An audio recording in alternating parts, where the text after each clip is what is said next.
So the Energy Transition Act was adopted in 2015 in France.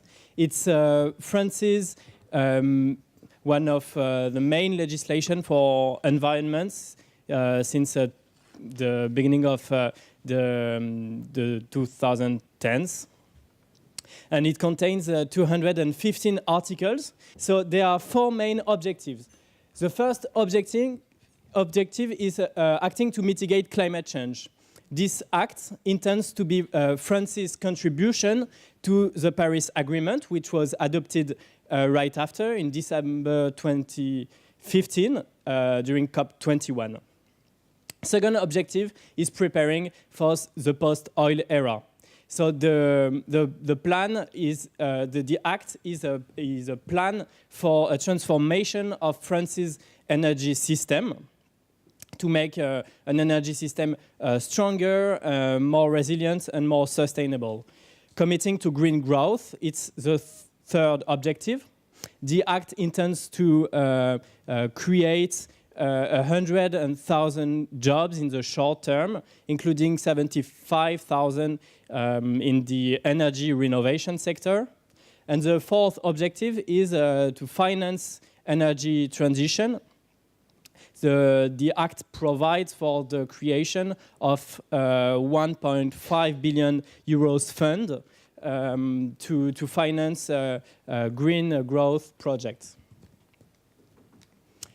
So these are the goals that are in the Energy Transition and Green Growth Act.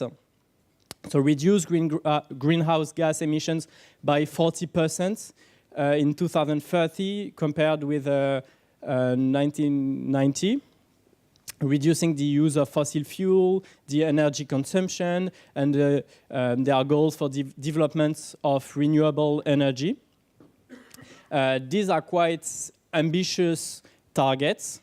In 2015, 70% of the energy consumption was made of fossil fuels, and our electricity was produced in 2015 also.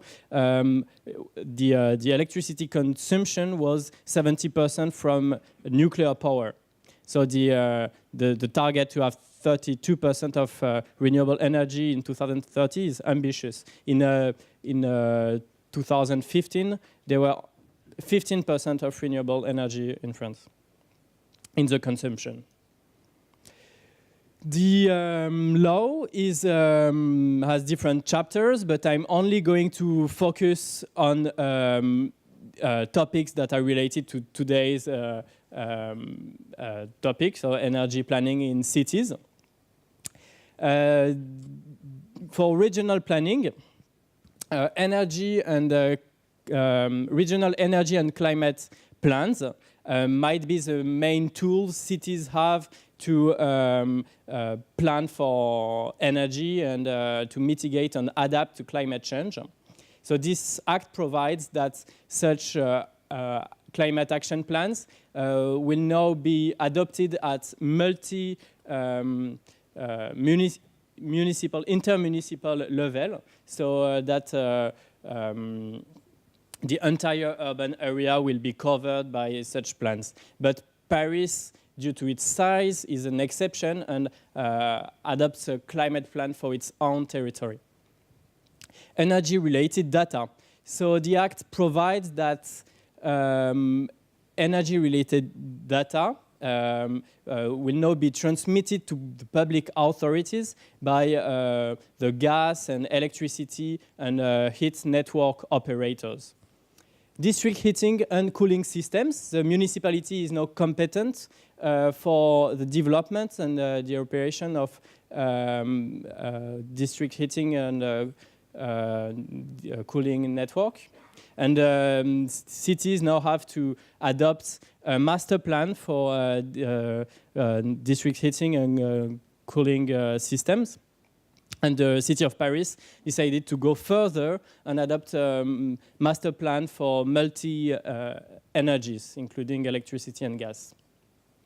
And option to depart from local urban planning scheme regulations. So urban planning schemes are adopted by cities. It's like the zoning plan, and it contains obligations for architectural matters.